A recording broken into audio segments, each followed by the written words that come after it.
Have you lost the connection with your higher self? Are you noticing the dis-ease of the outside world? It's time to reconnect with nature and each other and raise our consciousness, vibration, and frequency. Together we can create a world of peace and abundance. It's Spiritual Revolution Radio with your host, Dr. Will Miller.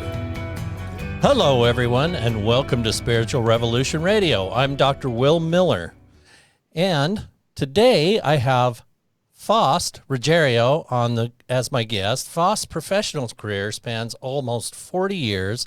He's a published research author, clinical trainer, and a therapist that has worked in settings that include deaf children, prisons, nursing homes, substance abuse centers, and inpatient facilities. Faust has put together what he calls the Processed Way of Life counseling program, which he now has in a formal text in his book called The Fix Yourself Handbook, which I have here for everyone. I have been actually reading through it, and we're going to talk a lot about his book today, but I've brought up a lot of other questions. If we have time in our short 20 minutes we're going to go into a lot of things today. I'm really excited about our guest today. Faust, welcome to the show. Well, it's a pleasure to be here. Thanks for inviting me. So, tell us about yourself a little bit. I mean, you have a lot of years, and I've read your full bio, and there's a lot to go over. But kind of give us the quick view of how you came to putting this book together and the process of fixing yourself together, so we know. You know, I've been counseling for a lot of years, and when you do that, you find the things that work and the things that don't work so well. And 25 years ago, I started to work with processes, things that I see driving human behavior and human thought. And I put those into a program, something I call the Process Way of Life. Again, it's just using processes to move forward in life. I used it for about 20 years with a couple thousand people. It had such wonderful success that we put it into a written format that people could follow, and bring them from the beginning when they're making that decision that they want to make some changes in their lives. And it's just a journey all the way through life, and brings them to a point where they feel that internal balance, that connectivity we're all looking for.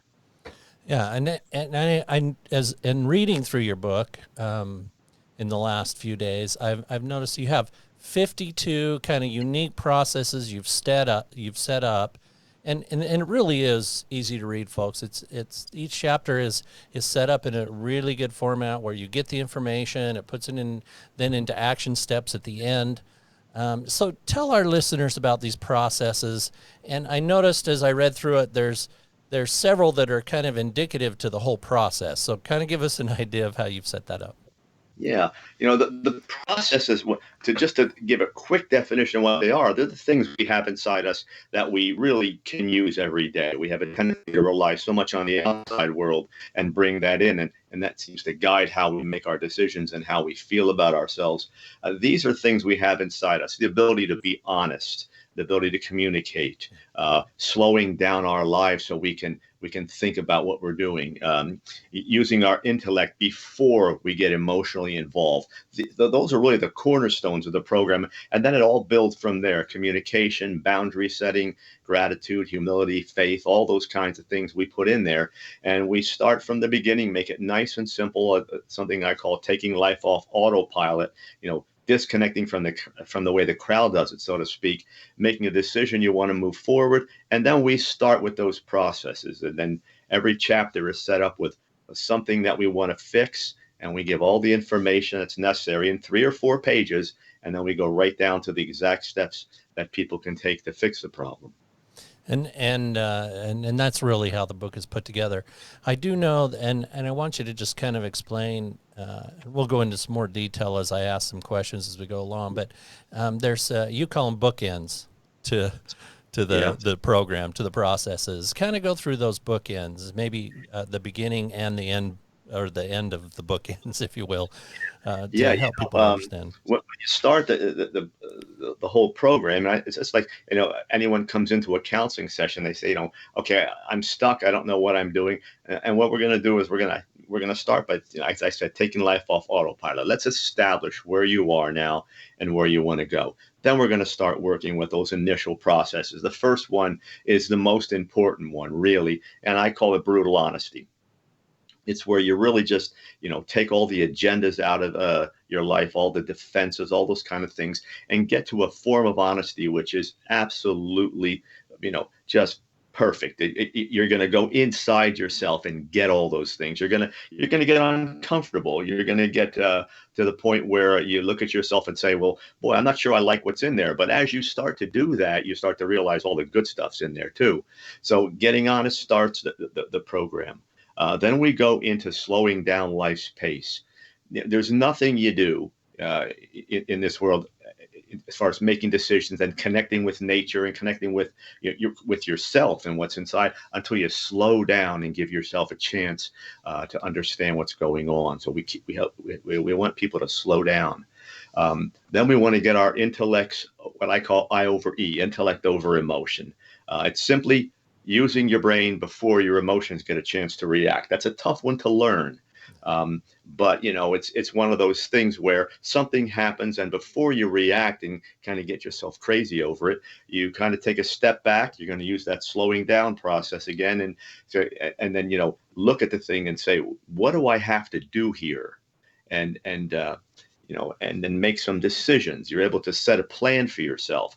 So I want to get them on those things right away. And then we teach something called, it actually guides the whole book. It's a process called present, understand, fix. Mm-hmm. You present the problem, you get all the information you can to understand it. You move into a place where you're going to fix it, which is really putting together a plan to make that program work. Now, we start that at the beginning. Those are the introductory bookends, if you will. Then there's, and again, those take up 4 chapters. And toward the end of the book, we get into the higher order chapters, if you will. And that's where you're going to get into things like gratitude. I talk about gratitude a lot, and I want it to come from inside us, though. We have a form of gratitude which says, I'm thankful for what I get. Someone did something for me. I'm really grateful, and I want to express that. But I like the gratitude to be coming from the inside, so it wraps itself around everything and everyone that we touch. Humility is another one when we get into the higher order processes. I want people to be able to just take a step back.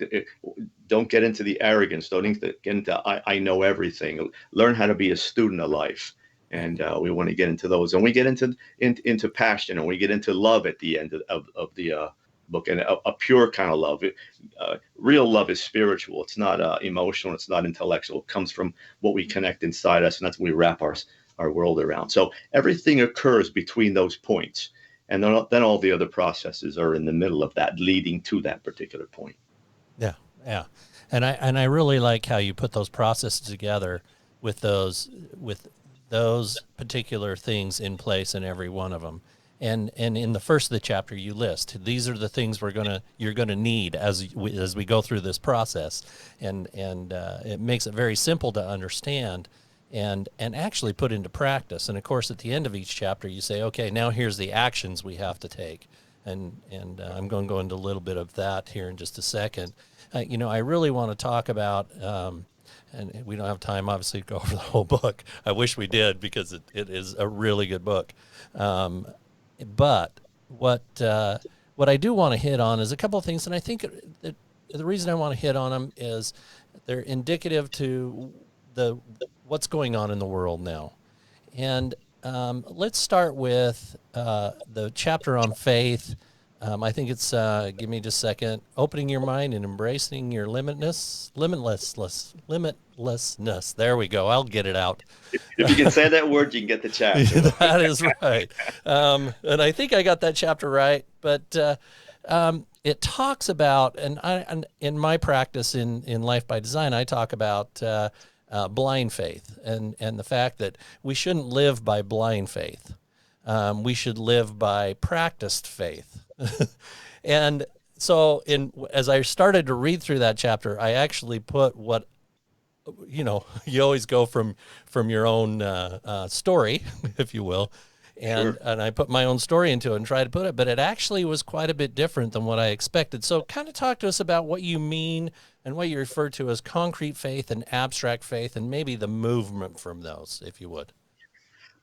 And that's my own version of things. I wanted to communicate to people that you eventually can get to faith, but people when you hear the word faith, they go right to God, Yeah. and that's great. But some people don't want to go there, and some people have a view of, well, it's in moderation, or there's something out there, and it's all undefined. So I wanted to get them to a point where they understood that they already have faith working in their lives, and it may be faith in the person you're in a relationship with, or it's faith in the very fact that you can turn the lights on and they're going to go on. There's all these little measures of faith that where you come to believe something is going to happen, and when you put yourself in a position to experience it, it's already kind of happening in your life. That's kind of a concrete thing. It's you can feel it, you can see it, you can smell it, but you come to rely on it and you trust it, and that trust is the stepping stone. You start to look at something that's in your life every day. You believe it's going to happen. You trust that it's going to happen. Well, you're already showing a little bit of faith now. So what I've asked people to do now is kind of just open your mind up a little bit in all the processes through the book. I ask people to try this. You haven't done this, try this. And in faith, all I've asked people to do is, okay, the abstract faith is something that you can't see, or you feel you can't see it, at least not until you connect to it. Give yourself a chance to research it like you would any other process. If you're talking about a spiritual faith, go read the various texts and see what's there. Do the research on it like you do anything else, and put yourself in a position to, with an open mind, just take it in and see what it does for you. Open, and that's what I call opening up your mind. See how limitless things can be if you're willing to give them a choice, because the spirit isn't out in the stars somewhere, it's inside us. That's where you're going to find it. So you're going to go inside and get it, but give yourself a chance to do that without all the preconceived notions and all the agendas and all the resistance and denial, all the things that tend to go hand in hand with people who have a difficult time with faith. So I went concrete first, just to get them that stepping stone, and then said, here, try this on for size. That's all. Yeah, and I like that. I think there's a quote that I wrote down out of the book. It's the only way to come to understand the power of faith is to be unconditionally faithful. And I talk a lot about in my shows and to people about unconditional love. And to hear it put as an unconditional faith, it ties in so much to what I believe that it just so hit home with me. Because we really should have unconditional faith. So many people, like you said, they hear the word faith and they immediately go to God, and they're stuck in the belief they took off the shelf, and then they call that faith. And kind of tell us a little bit about your thoughts on that. Like, it sounds like that is that abstract faith you're talking about. Am I right? That is the abstract. I called it abstract because people can't touch it. You can't feel it. It has no physical life as we know it. But you just said it. The love, the way you're looking at it. That's what I'm saying. Love is spiritual, and if you really, really want to experience that pure love I write about in the book, then boy, faith really helps it out, because it's unconditional. If you can have unconditional faith and love unconditionally, boy, you really come into a point in life where it's as high order thinking, I think, as you can get. Yeah, and there was another quote I took from your book, and I wrote down so I would not forget it. That I might put on my wall somewhere. It is an awesome little quote, but I think it goes right along with what you're talking about. And it's the greatest discoveries in the world happen because someone said, "What if?" and followed through. Be that someone. What a testament to faith there. That is awesome. And that's all I'm challenging people to do. I'm not telling them that anything's going to happen. All I'm saying is, why have all these preconceived notions? Why have all this resistance to something? Because someone told you it was ridiculous, or you can't see it every day. try it on. Go put yourself in there and say, when it's all said and done, say, I did everything I could to find that. And if you come up empty, well, that's what happened. But at least you say you tried. And quite frankly, for most people who really try with an open mind, they find it. Yeah, and I agree. I tell people the biggest difference between those that succeed and don't are those that actually have the courage to do it, right? Right. So it's and it's so true. So, Mm-hmm. All right, we could talk about this the whole show, but I want to hit some more parts of your book, so I'm going to keep us moving along. I think it's I can't remember what chapter, 11, 12, 13, somewhere in there. It's you talk about redefining life through forgiveness. And you'll have to tell me what chapter it is, you probably know. I really love that message and quote at the beginning. The quote says, "The choice to forgive sets the stage for the course your life will take and defines your ability to love yourself and others." Kind of tell me what that statement means to you. I mean, I know what it means to me reading it, but tell me what you mean.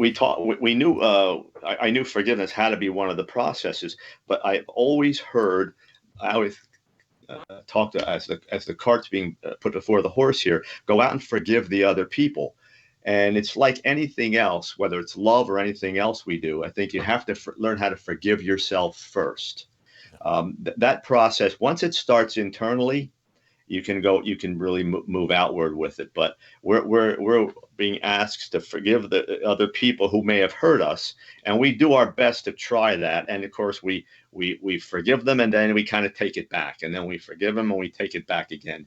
And what I found is that once you forgive yourself, because we've all done some things that we're not real proud of, things that may have hurt some other people, I say go inside, get those things first, establish that pattern in your life. Then you've dealt with what you think you've done wrong. Now go get the people who maybe have done some things to you that you're kind of angry about, and forgive them. And then you kind of really clear the table. The resentments and the angers and all those things associated with that, all that negative energy doesn't enter your life as much as it used to. And then you set the table for a life that really can be much more anger free and resistant to change, and all those things that go along with to what happens when we're protecting ourselves from whom we think is going to continue to hurt us.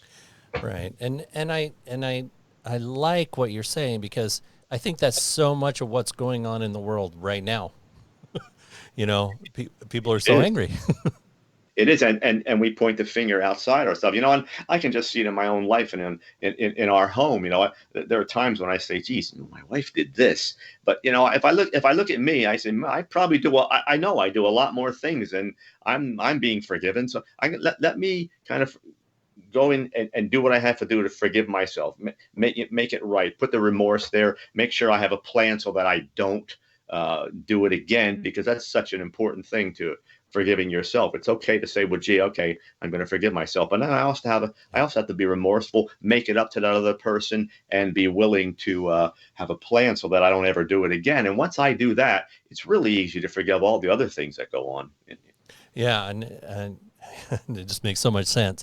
I do think, though, sometimes people get caught up in I don't know how you say it, shame of what they do, the shame that they feel this shame of what they do, and they just don't know how to get past the shame of forgiveness. And really, it's, you said it earlier, it's forgiving yourself first, but kind of give us an idea. How do we go about letting go of that shame, that how do we forgive ourselves so we can go ahead and forgive everybody else?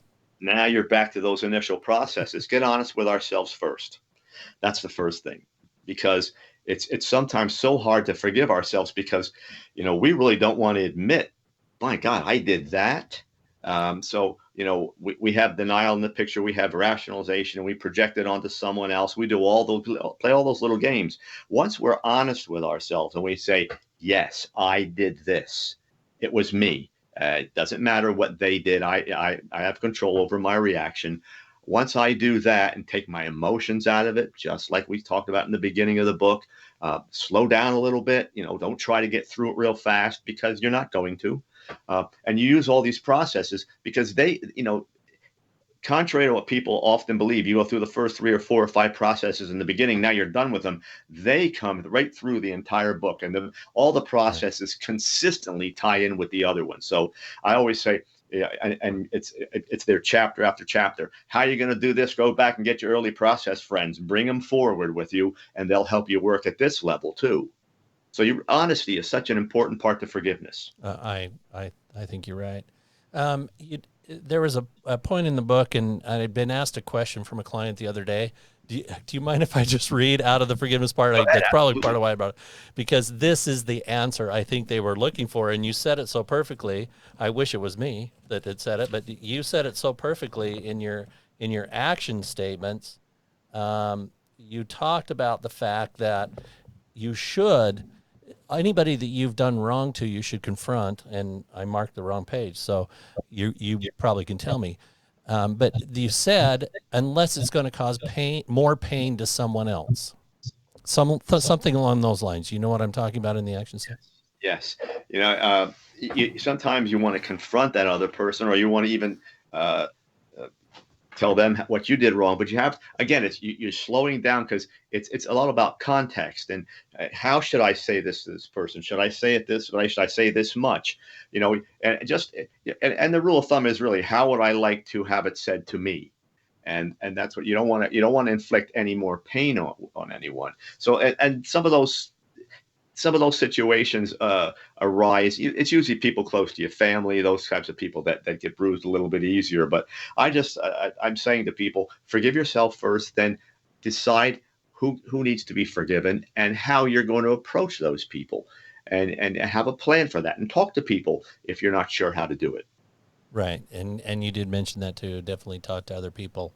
And the gist I got from it that I really wanted this person to hear was, forgive yourself and move on, but don't bring up stuff that's going to hurt the other person in the process.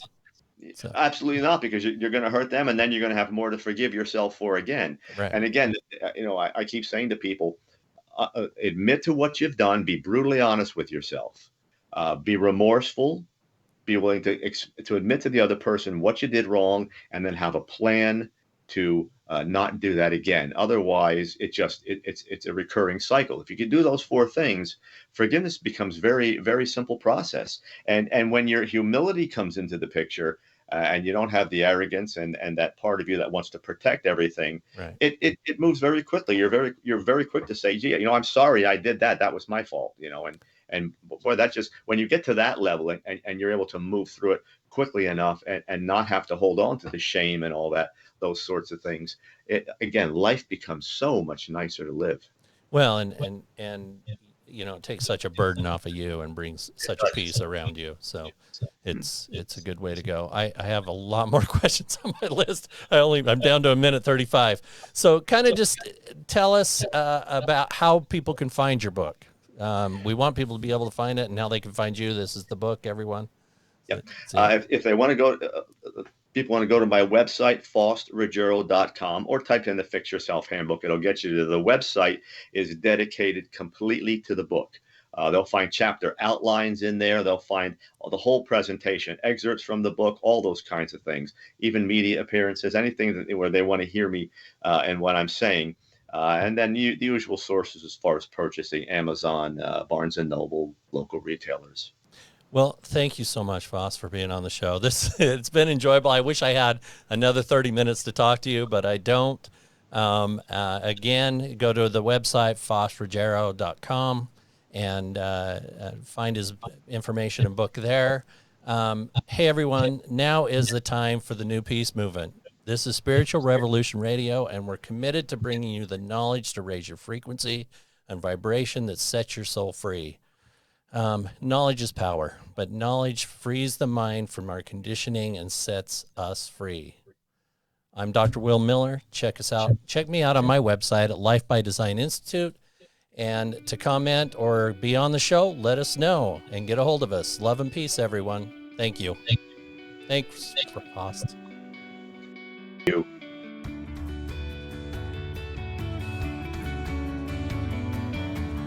This has been Spiritual Revolution Radio with Dr. Will Miller. For more information or to be a guest, please visit lifebydesign.institute.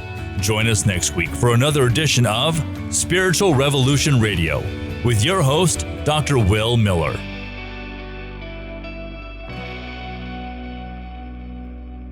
This has been a production from a podcast studio.